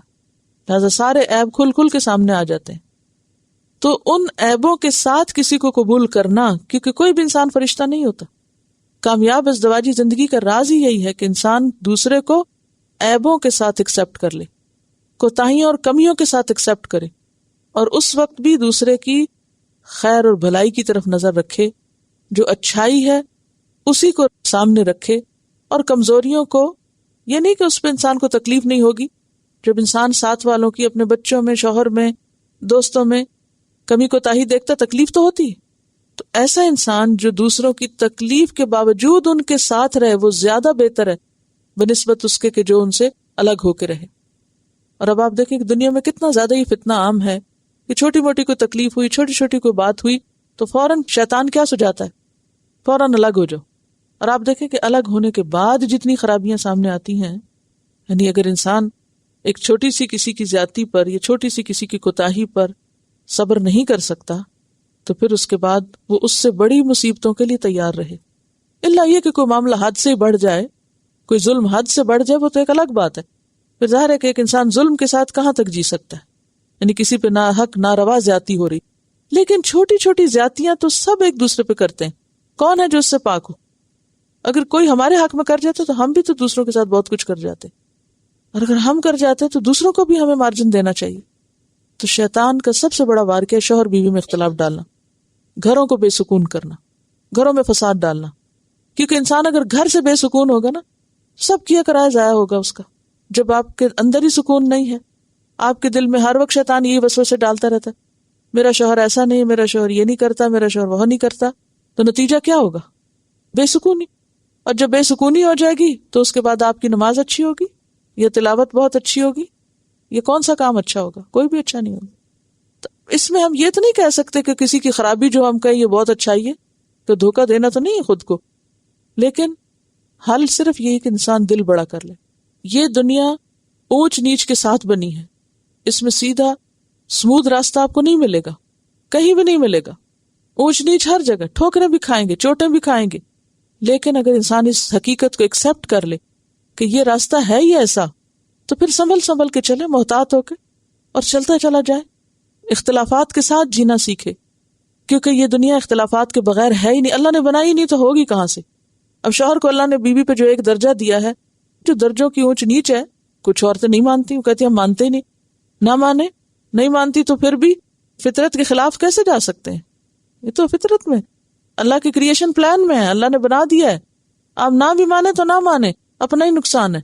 اور جو مان لے اور تسلیم کر لے، وہ یہ نہیں کہ دوسرے کی کسی ذاتی بڑائی کی بنا پہ اس کو بڑا سمجھے، کیونکہ اللہ نے اس کو بڑا رکھا ہے، اس لیے میں اس کو بڑا مانتی ہوں. اس میں بڑائی ہے یا نہیں ہے، لیکن میں اس کو اس لیے بڑا مانتی ہوں کیونکہ اللہ نے اس کو میرے لیے بڑا بنایا. وَلِلرِّجَالِ عَلَيْهِنَّ دَرَجَةٌ، جب اللہ نے رکھ دیا تو میں نے مان لیا. چاہے میرا دل مانتا اندر سے نہیں، لیکن میں نے قبول کر لیا اس بات کو، کیونکہ یہ اللہ کا نظام ایسا ہے. دنیا کی آرگنائزیشن کے لیے، گھر کی آرگنائزیشن کے لیے اللہ نے رکھا ہی یہ ہے. اور جب آپ اس درجے کو لینے کی کوشش کریں گے تو اپنے اوپر لامتناہی بوجھ اٹھا لیں گے. بعض اوقات ایسا ہوتا ہے نا کہ ہم شوہر کو سمجھتے ہیں کہ یہ کچھ نہیں، لہٰذا یہ کام بھی ہم کر لیں، وہ بھی ہم کر لیں، کیونکہ میں زیادہ سمجھدار ہوں. بہت ساری چیزیں ہم گلے ڈالتے چلے جاتے ہیں. تھوڑا سا صبر اگر کر لیں، مثلا بعض اوقات ایسا ہوتا ہے آپ شوہر کو کوئی کام کہتے ہو نہیں کرتا، اچھا اب کیا ہوتا ہے، چلو نہیں کرتا، ہم خود کرتے ہیں. ہم کر سکتے ہیں، اللہ نے ہمیں طاقت دی، ہم کر لیں گے. ہم کوئی کم ہے کسی سے؟ ہم بہت کچھ کر سکتے. چلے نکلیں، کریں. اب جب نکلتے ہیں اور کرتے ہیں تو پھر کیا ہوتا ہے، وہ آرام کرتے ہیں اور آپ کے گلے پڑ جاتا ہے کام. انہیں پتہ چل جاتا ہے کہ آپ کر لیتے ہیں، لہٰذا ایک بھی لے لیا گلے، دوسرا بھی، تیسرا بھی. اور کب تک لیتے جائیں گے؟ ایک وقت آتا ہے کہ انسان تھک جاتا ہے. یہ زیادہ لانگ ٹرم نہیں چل سکتا. کتاب جو خاتون اسلام ہے اس کے اندر بہت سے واقعات لکھے ہوئے کہ آج کی عورت کا مسئلہ کیا ہے. اس نے مرد کی برتری کو نہیں تسلیم کیا نا، خود بڑا بننا چاہا، اور اس کو انجام اور خمیازہ کیا بھگتنا پڑا. اپنے آپ کو اور مصیبت میں پھنسا لیا اس نے. بظاہر شیطان نے کتنا خوشنما بنایا، تم پڑھی لکھی ہو، تم طاقتور ہو، تم زیادہ عقل مند ہو، بہت اچھی مینیجر ہو. اللہ نے اس کو مینیجر بنایا تھا، ہم خود بننے لگ گئے. نتیجہ کیا ہوا؟ گھر کے بھی سنبھالے کام، باہر کے بھی سنبھالے، بڑے تو بن گئے، لیکن انجام کار کیا ہوا؟ کتنی خوشحالی آئی اس کے نتیجے میں، کتنی خوشگواری آئی؟ کچھ بھی نہیں. ایک نافرمانی اور ایک اللہ کے فیصلے کو قبول نہ کرنا لامتناہی مصیبتوں کو جنم دیتا ہے. بہرحال یہ تو صرف ایک حصہ ہے نا. چونکہ نبی صلی اللہ علیہ وسلم نے عورت کی ناشکری شوہر کے لیے جو بیان کی ہے اس کو واضح کرنا ضروری ہے تاکہ ہم اس سے باہر نکلیں. کیونکہ آپ نے فرمایا میں نے عورتوں کی اکثریت جہنم میں دیکھی. اب میں یہ جب حدیث بیان کرتی عورتیں ناراض ہوتی، لیکن لتنذر بہ، جو چیز ہے وہ تو ہے، اس حقیقت کو بیان کرنا چاہے لوگ نہ پسند کریں، کیونکہ خیرخواہی تو اسی میں ہے. آپ نے فرمایا کہ عورتوں کی اکثریت کو میں نے جہنم میں دیکھا، اور اس کی وجہ کیا بتائی؟ اس میں ایک بنیادی وجہ بتائی کہ وہ شوہر کی ناشکری ہوتی. جو شوہر کر رہا ہوتا ہے اس کو قبول ہی نہیں کرتی کہ اس نے کچھ کیا، اسے ایکسپٹ ہی نہیں کرتی، حسین مانتا ہی نہیں. شیطان اتنا سجھاتا ہے الٹی سیدھی باتیں کہ کیے ہوئے کو بھی کیا کہیں گے، کچھ بھی نہیں کیا، خواہ وہ کتنا ہی تھک کے آئے. یعنی اگر اس نے سارا دن بھی کسی کام پہ لگایا نا اور ایک کام نہیں کر کے آیا، کوئی چیز ہم نے کہی تھی لانے کو مثلاً، تو ہم کیا کہیں گے، کیا ہی کچھ نہیں، تو کچھ کرتا ہی نہیں. اور ایک میں سارا دن گھر سنبھال رہی ہوں، میں نے زیادہ کیا ہے. یعنی اس قسم کی شیطان جو ہمیں سجھاتا ہے باتیں، تو نتیجہ کیا ہوتا ہے؟ فساد، جھگڑا، بے سکونی. اور اس کا نتیجہ پھر کس پہ پڑتا ہے؟ پھر آگے بچوں پہ پڑتا ہے. پھر وہ لامتناہی سلسلے پھیل جاتے ہیں، اور الٹیمیٹلی جو غلطی جہاں سے شروع ہوتی ہے وہیں اس کا خمیازہ بھگتنا پڑتا ہے. تو اس کے لیے ضروری ہے کہ ہم اللہ کے فیصلوں کو قبول کر لیں. بڑا رکھا ہے بڑا مان لیں، شکر گزار ہونے کو کہا ہے، جتنا کیا تھوڑا بھی کیا ہے، تھوڑے کوئی بہت مان لیں، اور جو نہیں کیا وہ اپنا حساب خود دیں گے. اب وہ حدیث نہیں سنی کہ سب سے پہلے مردوں کا نامہ اعمال میں سے کیا اٹھا کے رکھا جائے گا؟ کہ اہل و عیال کو کیا حق دیا، ان کا سخت حساب ہے اس پہ. اگر وہ اپنا ادا نہیں کرتے تو وہ ان کی پوچھ ہے، ان کو بھی احساس دلانا چاہیے. لیکن ان کی پہلی نیکی جو اٹھا کے رکھی جائے گی نامہ اعمال میں، اور اگر وہی ہلکی نکلی تو آگے کیا بنے گا؟ کہ جو مرد اپنے بیوی بچوں کی ذمہ داری قبول نہیں کرتے، وہ سارا کام عورتوں پہ ڈال دیتے ہیں. خود ہی کماؤ، خود ہی لاؤ، خود ہی پکاؤ، خود ہی کرو سب اور لا کے رکھو ہمارے سامنے. تو وہ اس کے دیندار خود ہے. اور اگر وہ اپنی ذمہ داری نہیں نبھاتے تو اس سے کوئی ثابت نہیں ہوتا کہ ہم اپنی ذمہ داری سے بھاگ نکلیں اور ہم بھی نہ نبھائیں. جو اللہ نے ہمیں مقام دیا ہے، جو ہمارے لیے رکھا ہے، ہم اپنے فرائض کو پورا کریں. اور پھر آپ دیکھیں کہ جب آپ اپنا کریں گے تو انشاءاللہ دوسرے کو بھی شاید احساس ہو جائے. تو یہ شیطان کی چال ہے. اور اس نے کہا تھا لا تجد اکثرہم شاکرین، اکثریت ناشکری ہوگی. اور ناشکرا انسان ہمیشہ ناخوش بھی ہوتا ہے. ناشکرا ہمیشہ ناخوش ہوتا ہے. شکر گزاری انسان کے دل میں خوشی لاتی. قال اخرج منہا، کہا نکل جاؤ یہاں سے. مذعومن، مذمت کیے ہوئے. مذعوم اور مذموم ایک ہی ہوتا ہے، حقارت کیا ہوا. دال حمزہ میم زعم، یا زال یہ میم زیم بھی عیب کو کہتے ہیں. مدحورا، رحمت سے دور کیا ہوا. قال اخرج منہا مذعوما مدحورا، کہا نکل جاؤ یہاں سے حقیر، رحمت سے محروم. لمن تبعک، البتہ جو تیری پیروی کرے گا، تیرے پیچھے چلے گا. منہم، ان میں سے. لأملأن، البتہ میں ضرور بھر دوں گا. جہنم، جہنم کو. منکم، تم سے. اجمعین، سب کے سب سے. اگر سارے بھی بگڑتے ہیں تو بگڑ جائیں، مجھے کوئی پرواہ نہیں. ظاہر اللہ بے نیاز ہے، اسے کس کی اطاعت کی ضرورت ہے. سورۃ صاد میں فرمایا قال فالحق والحق اقول لأملأن جہنم منک وممن تبعک منہم اجمعین. فرمایا پس حق اور حق ہی میں کہتا ہوں کہ میں جہنم کو ضرور بھر دوں گا. کس سے؟ تجھ سے بھی اور جو جو تیری پیروی کریں ان سب سے. سورۃ الشعراء آیت 94 اور 95 میں فرمایا فَكُبْكِبُوا فِيهَا هُمْ وَالْغَاوُونَ وَجُنُودُ إِبْلِيسَ أَجْمَعُونَ. تو اوندھے منہ گرائے جائیں گے اس میں وہ اور سب بہکے ہوئے لوگ اور ابلیس کے لشکر سارے کے سارے وہیں اکٹھے ہوں گے. وَيَا آدَمُ اسْكُنْ، اور اے آدم رہو. اسکن سکون سے یعنی ٹھہرو، گھر کو سکن کہتے ہیں کیونکہ سکون کی جگہ ہوتی. اسکن رہو، انتا تم. اب اسکن کے اندر انتا کا معنی پایا جاتا ہے، لیکن انتا پھر الگ سے کیوں کہا؟ تاکید کے لیے. رہو تم وزوجک، اور تمہاری بیوی حوا علیہ السلام، الجنت جنت میں. فکلا، پھر دونوں کھاؤ، من حیث شئتما، جہاں سے تم چاہو دونوں.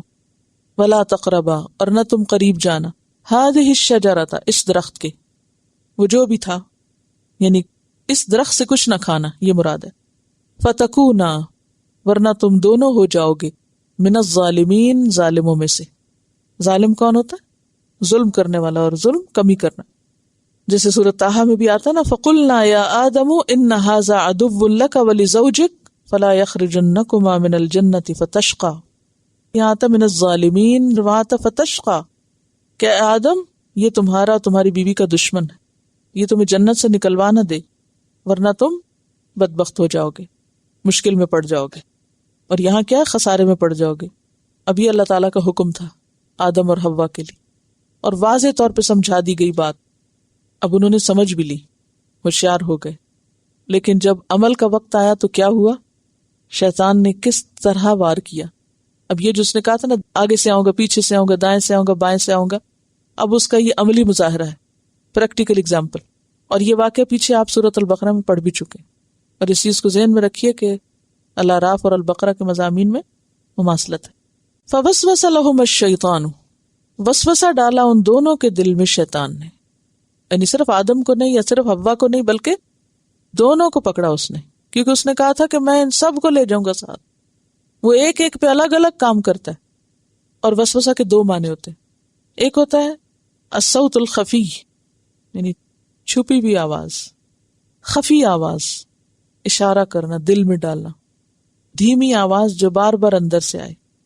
اور دوسرا حدیث النفس، نفس کی بات، یعنی جو دل میں خیال آتے ہیں. آپ نے دیکھا ہوگا کہ ہر وقت دل میں کوئی نہ کوئی خیال آتے رہتے ہیں نا. ہر وقت کچھ نہ کچھ آپ سوچ رہے ہوتے ہیں، کچھ کرنے کا، کبھی کوئی پلان کر رہے ہوتے ہیں، کبھی اسی کو ڈھا رہے ہوتے ہیں، کبھی خود ہی کچھ منصوبہ بنا رہے ہوتے ہیں، کبھی اس منصوبے کو الٹا رہے ہوتے ہیں. یہ چلتا رہتا ہے نا اندر ہی اندر. یہی وسوسے ہوتے ہیں. اگر وہ صحیح نیت اور ارادے اور صحیح چیز کی طرف ہوں تو وہ اللہ کی طرف سے، وہ ایک طرح سے الہام ہوتے ہیں. یعنی اگر اللہ کی طرف سے ایک بات ہو تو وہ الہام ہوتی ہے، اور شیطان کی طرف سے ہو تو وہ وسوسہ ہوتی ہے. اچھا اب یہ فرق کیسے پتہ چلے؟ فرق پتہ چلتا ہے انجام سے، کہ کون سا کام آپ کس نیت سے کرنے کا سوچ رہے تھے. اگر تو سیلف پرائیڈ یا اپنی بڑائی کے ظاہر کرنے کے لیے تو وہ شیطان ہی کی بات ہے. اور اگر اللہ کی رضا حاصل کرنے کے لیے اور لوگوں کی تعریف اور تنقید سے بے نیاز ہو کے کرنے کے لیے تو یہ کیا ہے؟ توفیق ہے اللہ کی طرف سے. تو وہ جو مقاصد ہیں وہ واضح کرتے ہیں کہ آپ کو وسوسہ ہو رہا تھا یا الہام ہو رہا تھا.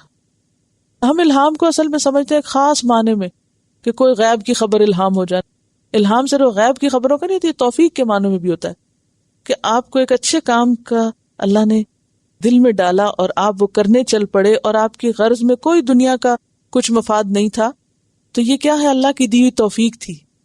تو یہ میرے مخلص چنے ہوئے بندے، ان کو تو وسوسہ نہیں ڈال سکے گا، وہ میری تائید کے مطابق اپنے کام کرتے چلے جائیں گے.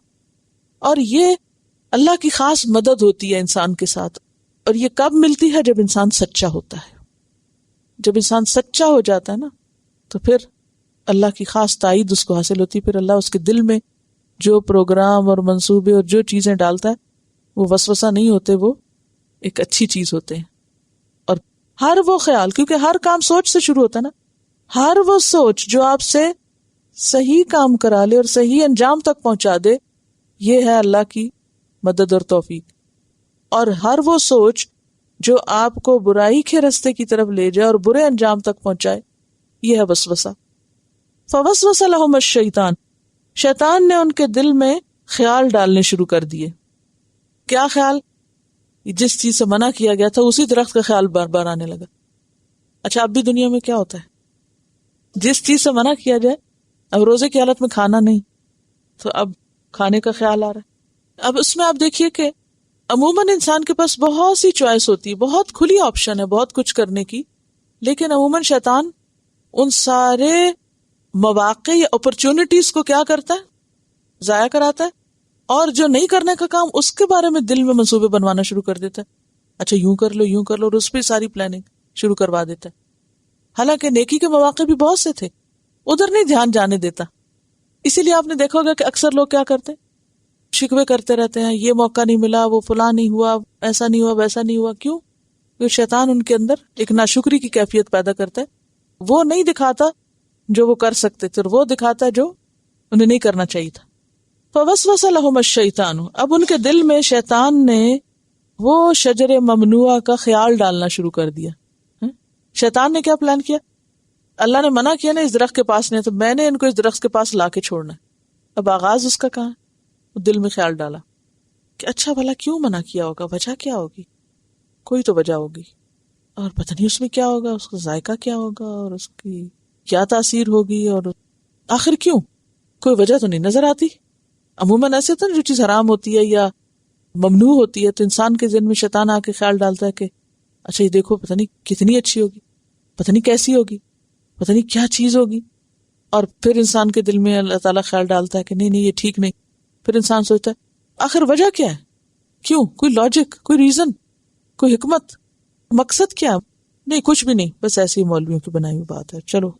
اور اس طرح سوچتے سوچتے خود سے خود سوال، خود ہی جواب، اور خود ہی تعویل، اور خود ہی پھر جا کے کر لیا. کیونکہ شیطان نے وہ خوبصورت بنا دیا ہوتا ہے برا کام، غلط کام. اور اس کا مقصد کیا تھا؟ لیوب دیا، تاکہ ظاہر کرے. ابداع کہتے ہیں ظاہر کرنا، کھولنا، نمایاں کرنا. لہما ان دونوں کے لیے، ما جو ووریا چھپایا گیا تھا، موارات سے ہے، اور یہی روٹ ہے اس کا. انہما ان دونوں سے، من سوآتہما ان کی شرمگاہوں میں سے. سوء کا لفظ سوء سے نکلا ہے. سوء کس کو کہتے ہیں؟ برائی کو. تو سوءت ہوتی ہے وہ چیز جو انسان کو بری لگے، یعنی دیکھنے میں اچھی نہ لگے. اور اس سے پھر مراد شرمگاہ، یعنی جسم کو وہ حصہ جو انسان چھپانا چاہتا ہے، دوسرے کے سامنے کھولنا برا لگتا ہے. اور اس کے بعد پھر ہر برائی کے لیے، ہر خراب چیز کے لیے جو انسان چھپانا چاہے، سوء کا لفظ استعمال ہوتا ہے. اسی لیے پیچھے آپ سوء کا معنی لاش بھی پڑھ چکے ہیں، کیونکہ مردے کو ننگا کر کے رکھنا جو ہے، یعنی ننگی ڈیڈ باڈی جو وہ اچھی نہیں لگتی، تو اس لیے اس کو ڈھانکا جاتا ہے. اور پھر قبر میں بھی اسی لیے ڈالا جاتا ہے نا، چھپانے کے لیے، کیونکہ انسان کے عیب چھپ جاتے ہیں نا قبر میں جا کے. اب آپ دیکھیے نا کہ آپ نے سنا ہی ہوگا یا پڑھا ہوگا کہ اب جن علاقوں میں زلزلہ آیا اور وہاں پر میرا ایک بھائی ہے جو رپورٹنگ کر رہا ہے نا یہ جو مختلف جا کے، تو رات اس کے بارے میں دوسرا بھائی مجھے بتا رہا تھا کہ وہ دھاڑے مار مار کے رو رہا ہے جہاں جہاں جا رہا ہے. کہتا ہے برداشت ہی نہیں ہوتا، اتنی اسمیل ہے، اتنی بو اٹھ رہی ہے کہ کوئی طریقہ سمجھ نہیں آ رہا کہ نہ ملبہ اتنی جلدی ہٹایا جا سکتا، نہ ان لاشوں کو نکالا جا سکتا، نہ دبایا جا سکتا. تو اب آپ خود سوچیں کہ اگر لاشیں یوں بکھری پڑی ہوں اور جانور ان کو کھائیں یا ان کے اندر سے کیڑے نکلیں، یعنی مرنے کے بعد جسم جب ڈیکمپوز ہوتا ہے تو کیا حالت ہوتی ہے. کبھی آپ نے کوئی مرا ہوا چوہا یا کوئی مرا ہوا جانور، کوئی بلی کتا دیکھا ہوگا کہیں مر جائے اور آپ قریب سے گزر جائیں تو میلوں میل تک بھی ایسی گندی بو ہوتی ہے کہ انسان کے لیے ناقابل برداشت ہوتی. اور کہاں ایک نہیں سینکڑوں کی تعداد میں لوگ ملبے کے نیچے مرے پڑے ہوں اور ان کے جسم ڈیکمپوز ہو رہے ہوں، تو وہاں سے کس قسم کی بو اٹھ سکتی ہے آپ تصور بھی نہیں کر سکتے. تو یہ جو انسان کی لاش کو قبر میں چھپانا، یہ بھی ایک عزت کا مقام ہے انسان کے لیے اور اللہ کی رحمت. اسی لیے قیامت کے قریب انسان کیا چاہے گا کہ جب کوئی کسی قبر کے پاس سے گزرے گا تو تمنا کرے گا کہ اے کاش اس میں ہوتا، کیونکہ آخری زمانے کے جو فتنے ہیں اس میں قبر میں کسی کا باعزت طریقے سے دفنایا جانا بھی ایک نعمت ہوگی. یعنی کسی شخص کا اگر صحیح غسل، کفن، جنازہ اور عزت کے ساتھ، دعاؤں کے ساتھ اس کو دفن کیا جائے، یہ بھی اللہ کی نعمتوں میں سے کوئی کم نعمت نہیں، بہت بڑی نعمت ہے. تو اس لیے کہتے ہیں نا صدقہ بری موت سے بچاتا ہے، اچانک موت سے بچاتا ہے، اور اس طرح کی چیزیں. تو انسان جو کچھ بھی نیکی میں سے کرتا ہے وہ اپنے ہی بھلے کے لیے کرتا ہے، اور اگر اس کو وہ سب نصیب ہو جائے تو یہ بھی ایک خوش قسمتی ہے. یعنی قبر میں جانا کوئی پسند نہیں کرتا، لیکن حالات ایسے ہوں گے کہ انسان تمنا کرے گا کہ مجھے یہ نصیب ہو. تو بہرحال سوء جو ہے بری چیز کے لیے، یعنی ایسی چیز جس کو دیکھنا انسان کو خوش نہیں کرتا، یعنی ناگوار چیز جس کا دیکھنا ناگوار ہو، سوء عیب کے لیے بھی استعمال ہوتا ہے. تو ما وری عنہما من سوءاتہما، اور شیطان آپ دیکھیں کہ اس کی ذہنیت کتنی گندی ہے کہ وہ انسان کے لیے سب سے زیادہ خوبصورت چیز کیا بنا دے گا کہ ان کو ننگا کر دے. وہ حصے جن کو ڈھانکنا چاہیے، جن کو دیکھنا کوئی اچھے ذوق کی علامت نہیں. آپ دیکھیں نا انسانی جسم میں اللہ نے مختلف اعضاء رکھے، جیسے انسانوں میں درجوں کا فرق ہے ایسے اعضاء میں بھی فرق ہے. آنکھ کا اپنا ایک حسن ہوتا ہے، چہرے کا اپنا ہے، ہاتھوں پاؤں کا، سب چیزوں کا. اور اسی طرح انسان کے کچھ اعضاء ایسے ہیں کہ جو گندی جگہ ہیں اور جن کو ہمیشہ سے فطرت دیکھنا یا اس میں انسان انٹرسٹ نہیں لے سکتا، لیکن شیطان انسان کو اس کے جسم کے وہ حصے جن کو وہ ہمیشہ چھپانا چاہتا ہے. اور آپ نے دیکھا ہوگا کہ یہ فطرت مت ہے، جب چھوٹے بھی بچے ہوتے ہیں نا، سوئے بھی آپ تجربہ کر کے دیکھیں کہ اگر آپ تھوڑا بہت ان کے جسم کا کپڑا ٹھیک کرنے لگے تو ایک دم اپنے آپ کو ڈھانپنے لگیں گے. وہ کیا چیز ہے جو سوتے میں بھی انسان کو کانشیس کر دیتی ہے اور وہ اپنے آپ کو چھپانا چاہتا ہے. تو وہ مزاج اور وہ ذوق اور وہ ٹیسٹ کتنا گندا ہو سکتا ہے کہ انسان کو دوسرے کے جسم کے سوائے ایک ایسے نجس حصے کے اور کسی چیز میں انٹرسٹ ہی نہ ہو. یعنی سب سے زیادہ اس کے لیے دلچسپی کی بات یہ ہو کہ وہ جسم کے ایسے حصے کھول کے دوسرے کو دکھائے. تو یہاں پر شیطان نے یہ وار کس لیے کیا؟ وہ اس درخت تک کیوں لانا چاہتا تھا؟ تاکہ وہ انسان کو ننگا کر سکے، اس کے جسم کے قابل شرم حصوں کو ایک دوسرے کے سامنے کھول دے. شوہر بیوی کے لیے اگرچہ جسم کا پردہ نہیں ایک دوسرے کا، لیکن بلا ضرورت ننگا ہونا اور تنہائی میں ننگا ہونا اس کو بھی ناپسند کیا گیا ہے، یہ بھی ناپسندیدہ ہے. آدم اور حوا ایک دوسرے کے لیے ہسبینڈ وائف تھے، لیکن اس کے باوجود وہ اپنے جسم کے ان حصوں کو ایک دوسرے سے ڈھانک کے رکھتے تھے، کیونکہ ان کا دیکھنا کوئی بہت خوبصورت عمل نہیں. لیکن شیطان نے کیا چاہا کہ وہ ایک دوسرے کے سامنے ان حصوں کو کھلوائے. اب آپ دیکھیے کہ اس کے لیے اس نے کیا کیا. وقال، اور کہا، پہلے وسوسہ ڈالا، اب کہنے لگا، ما نہاکما ربکما، نہیں روکا تم کو تمہارے رب نے، ان ہذہ الشجرۃ، اس درخت سے، الا، مگر، بس ایک ہی وجہ، ان تکونا ملکین، کہ کہیں تم بھی فرشتے نہ ہو جاؤ، او تکونا من الخالدین، اور تم ہمیشہ رہنے والوں میں سے نہ ہو جاؤ. بس اس وجہ سے روکا ہے. اب یہ ایسی بات تھی کہ جس میں آدم کو دلچسپی ہوئی. اچھا، اس کا مطلب ہے اس درخت کا پھل کھانے سے انسان کے اندر فرشتوں والی باتیں آ جاتی. اچھا، فرشتوں والی باتوں میں سے انٹرسٹنگ بات کیا ہے؟ نمبر 1، فرشتوں کو موت نہیں آتی، یعنی فرشتے ہمیشہ جیتے ہیں. جیسے جن مرتے ہیں، انسان مرتے ہیں، فرشتے نہیں مرتے. فرشتے کب مریں گے؟ قیامت کے دن. ٹھیک ہے. اب ہر انسان کے اندر ایک شوق ہے چھپا ہوا، کیا؟ ہمیشہ جیے. اس نے کہا وہ درخت جو ہے شجرۃ الخلد جس کو کہا گیا، اس کے کھانے سے موت نہیں آتی، اور اس کے کھانے سے تم ہمیشہ ہمیشہ زندہ رہو گے، خالدین میں سے ہو جاؤ گے، مرو گے نہیں.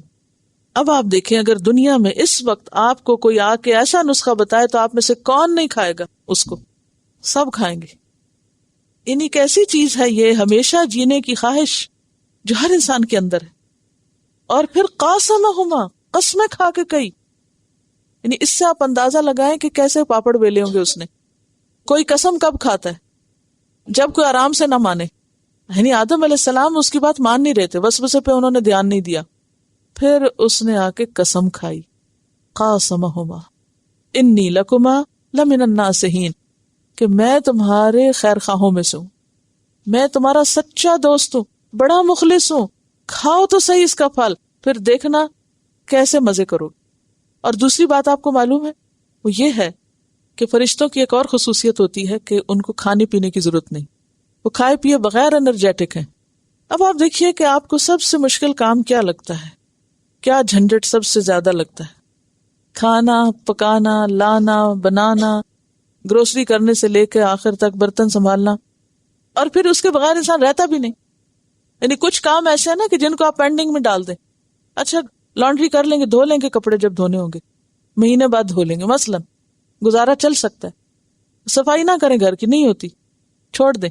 یعنی باقی سارے کام آپ چھوڑ سکتے ہیں، کھانا نہیں چھوڑ سکتے۔ خود چھوڑنا چاہے گھر والے نہیں چھوڑنے دیتے، یعنی اپنی مرضی بھی نہیں بعض اوقات چلتی نا، کہ نہیں آپ کا دل چاہ رہا کھانے کو، دوسروں کی وجہ سے کھانا پڑتا ہے۔ تو یہ دو خوبیاں جو فرشتوں میں تھی کہ وہ نمبر ایک ان کو کھانے کی ضرورت نہیں، نمبر دو وہ مرتے نہیں، یہ اتنی اٹریکٹیو چیزیں تھیں کہ آدم نے کہا اچھا اگر یہی بات ہے تو چلو کھا لیتے ہیں پھر وہ پھل۔ یہ وجہ بنی تھی ان کے پھل کھانے کی۔ اب آپ دیکھیں کس رستے سے شیطان آیا ہے اور کتنا یقین دلایا۔ آپ دیکھیں کہ اگر کوئی آپ کے سامنے آ کے قسم کھائے تو پھر آپ جھوٹے پہ بھی اعتبار کر لیں گے یا نہیں؟ یہاں مشکل ہو گئی تھی۔ یہ ہے شیطان کا بہکانا۔ کتنا مشکل امتحان ہے، ذرا سوچئے۔ وسوسہ، قول اور قسم، 3 سٹیپس۔ آج بھی دنیا میں ہوتا ہے، پہلے غلط قسم کے افکار عام کر دیے جاتے ہیں، سوچیں، یعنی ایک سوچ بگاڑی جاتی ہے لوگوں کی، مائنڈ سیٹ بگڑتا ہے، پھر ایسے لیڈر اٹھتے ہیں یا ایسے لوگ اٹھتے ہیں جو غلط باتیں کرتے ہیں، پھر وہ اپنے خیر خواہ ہونے کا یقین دلاتے ہیں مختلف طرح کی قسمیں کھا کے، اور بعض اوقات وہ دوستوں کے روپ میں ہوتے ہیں۔ آپ دیکھیے کہ دوست جب بہکاتے ہیں تو وہ بھی تو یہ طریقے کرتے ہیں نا، پہلے زبان سے بات کریں گے، پھر خیر خواہ ہونے کا یقین دلائیں گے، پھر ناراض ہوں گے، تم ہماری بات نہیں مانتے ہو۔ جتنے بھی لوگ مل کے غلط کام کرتے ہیں۔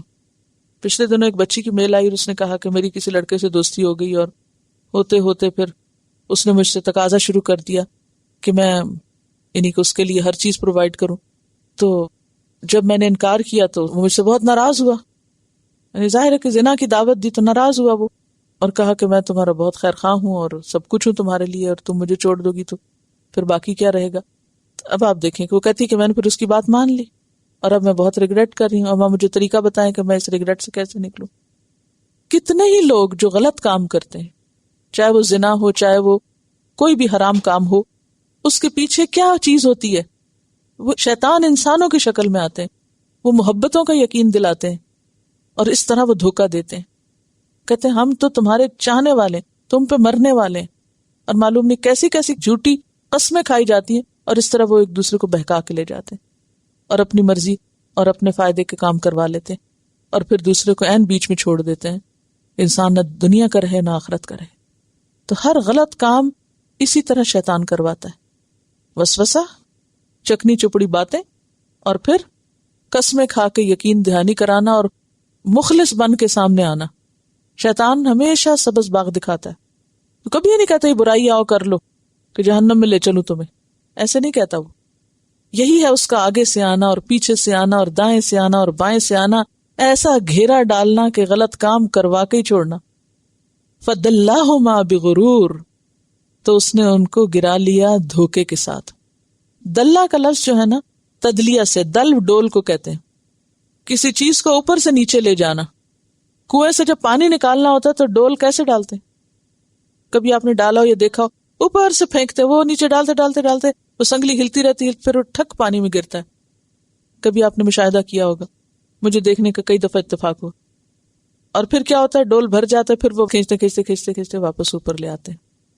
شیطان نے یہی طریقہ اختیار کیا، دھوکے سے ڈول ڈالا۔ اب اس کے دونوں طرح معنی کیے گئے، ایک تو یہ کہ جیسے ڈول پھینکا جاتا ہے نا، تو اس نے آدم کو کیا کیا، پھینک دیا، یعنی جیسے کشتی میں پہلوان جیتتا ہے نا تو ایک دوسرے کو چت کر دیتا ہے، لٹا دیتا ہے، گرا دیتا ہے، تو شیطان نے اس طرح آدم کو گرا دیا۔ مقابلہ تھا نا، صراع تھا، عربی میں صراع کہتے ہیں اس کو۔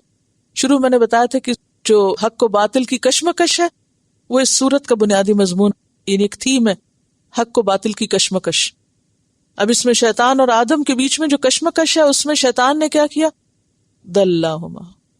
دوسرا معنی کیا ہے کہ اس کی جو میتھڈالوجی تھی وہ اسی طرح تھی کہ پہلے اس نے آہستہ آہستہ ڈول ڈالا، پھر وہ ڈول بھرا اور پھر وہ نکال لیا، اپنا مقصد پورا کر لیا. ڈول سے پانی نکالنے کا کیا معنی ہوتا ہے؟ یعنی مقصد پورا کر لیا، اور پھینکا ڈول، پانی بھرا گئے. تو اس نے بھی کیا کیا؟ یوز کیا، آدم کو اپنے مقصد کے لیے استعمال کر لیا، اپنا مقصد پورا کرا لیا.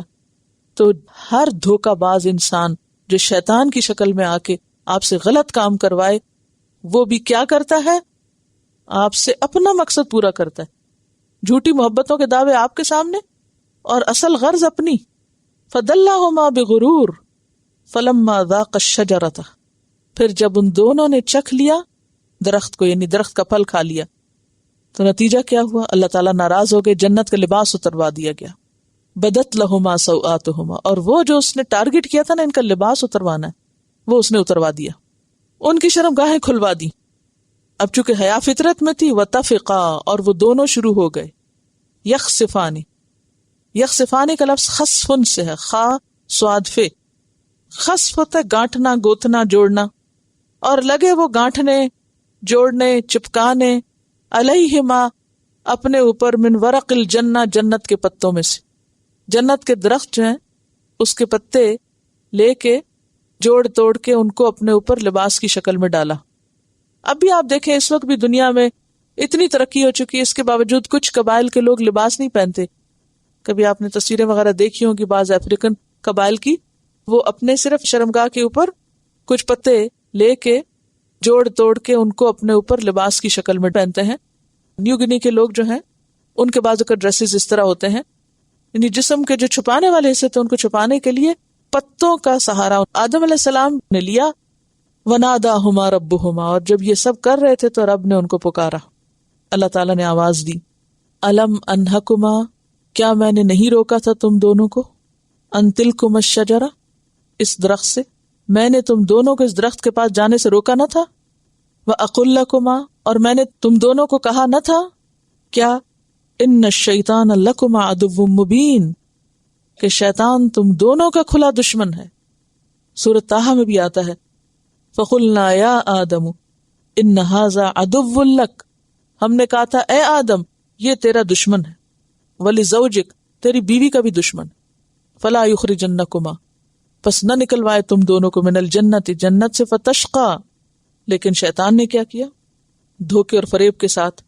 قَالَ يَا آدَمُ هَلْ أَدُلُّكَ عَلَىٰ شَجَرَةِ الْخُلْدِ وَمُلْكٍ لَا يَبْلَىٰ، اور وہ اپنا کام کر گیا. دنیا میں بھی آپ دیکھیے کہ ہر انسان کا یہی امتحان ہے، اور ہر انسان کے ساتھ یہ ہو رہا ہے. کیا ہو رہا ہے؟ برائی کو خوشنما بنا کے دکھاتا ہے شیطان، پھر دوسرے لوگوں کے دل میں وسوسے ڈالتا ہے، وہ آ کے انسانوں کی شکل میں برائی کو ہمارے لیے آسان کرتے ہیں، برائی کے حق میں ایسی ایسی دلیلیں دیتے تو ہم قائل ہو جاتے ہیں، اور پھر اس کے بعد کچھ خیر خواہ مل جاتے ہیں اور وہ آ کے قسمیں وسمیں کھا کے یقین دہانی کراتے ہیں، اور برے سے برا کام انسان کے لیے اچھا ہو جاتا ہے، ہر حرام خوری جائز ہو جاتی ہے. اور نتیجہ کیا ہوتا ہے؟ انسان اپنے لیے جہنم کا ایندھن اکٹھا کرتا چلا جاتا ہے. اور جو ہی وہ لباس اترا اور اللہ تعالیٰ نے یاد دہانی کرائی، میں نے منع نہیں کیا تھا، تو فوراً دونوں نے ریئلائز کیا اور کہا، قالا، پکار اٹھے، تڑپ اٹھے، ربنا ظلمنا انفسنا، اے ہمارے رب ہم نے اپنی جانوں پہ ظلم کر لیا، ہم سے غلطی ہو گئی.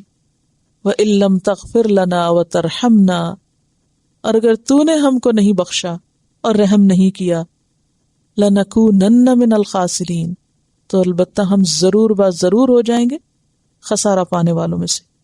سورۃ البقرہ میں آتا ہے فَتَلَقَّىٰ آدَمُ مِن رَّبِّهِ كَلِمَاتٍ فَتَابَ عَلَيْهِ إِنَّهُ هُوَ التَّوَّابُ الرَّحِيمُ، تو اللہ تعالیٰ نے ان کو معاف فرما دیا.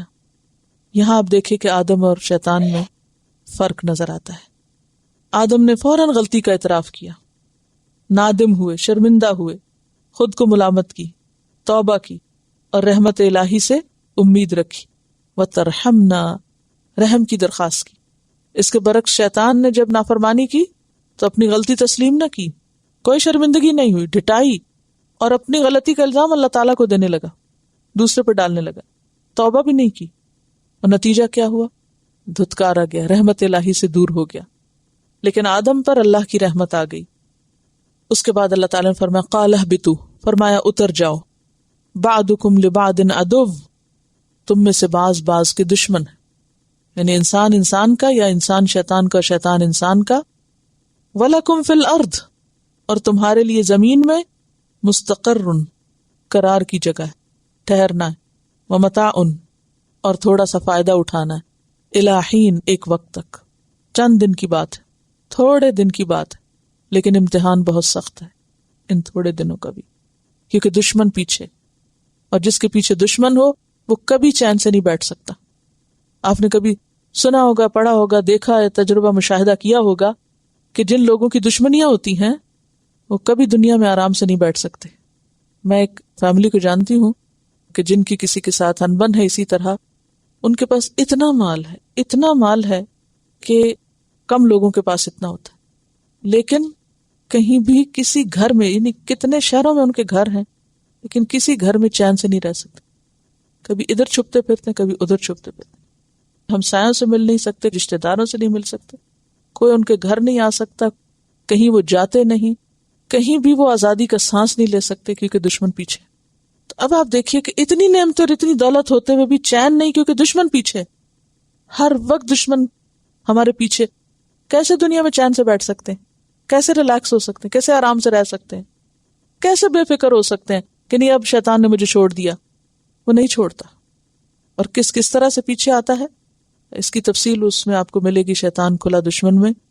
امام ابن القیم الجوزی نے اس کے اوپر بہت خوبصورت تفصیل بتائی ہے کہ کس طرح وہ بہکاتا ہے انسان کو، اور پھر عام انسانوں کو کس طرح، اور پھر علم والوں کو اور دین والوں کو کیسے کیسے بہکاتا ہے.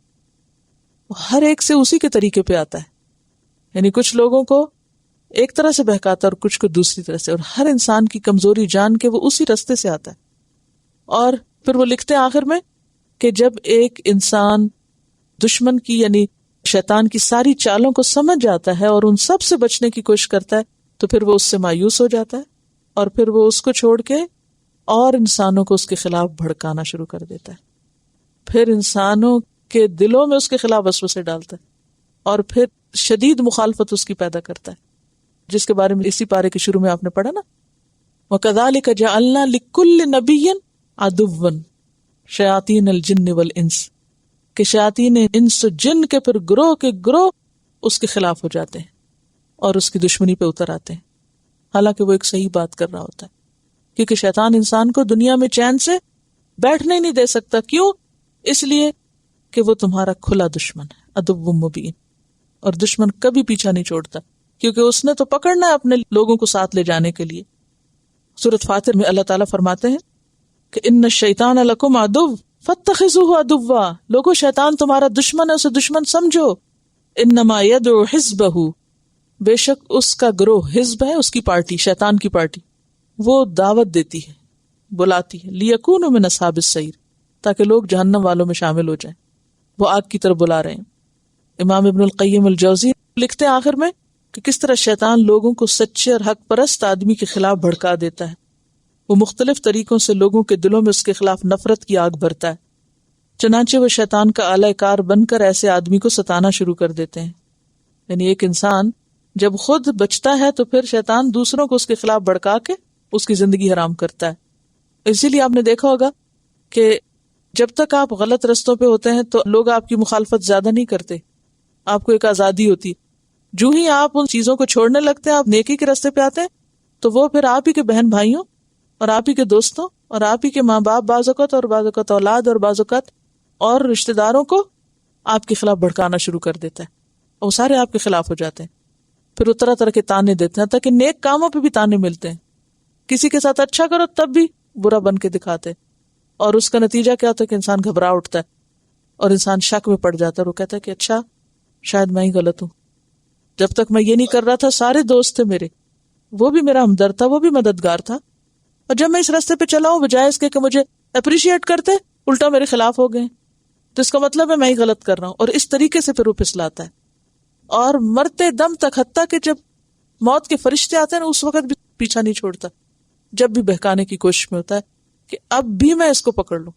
آخری حد تک وہ کوشش کرتا ہے انسان کو بھٹکانے کی. تو ایسے میں انسان کہاں کس وقت کہہ سکتا ہے کہ اب تو میں بے فکر ہو گیا، میں نے ساری نیکیاں کر لی. وہ کیے کرائے کو کس طرح برباد کراتا ہے کہ بعض اوقات امام ابن قیم نے شاید لکھا ہے کہ انسان سے 70 نیکیاں کرواتا ہے، مجھے تعداد یاد نہیں 70 یا 100، کہ پھر اس کے بعد ایک خرابی ایسی کروائے، ایک منہ سے بول ایسا نکلوائے کہ وہ 70 برباد کروائے. یعنی وہ پہلے سپورٹ کرتا ہے، اچھا کرو، یہ بھی کر لو، یہ اچھا، یہ اچھا اچھا اچھا اچھا کرتے، پھر اینڈ میں آ کے ایک کام خراب ایسا کرائے گا کہ سب پہ پانی پھروائے گا.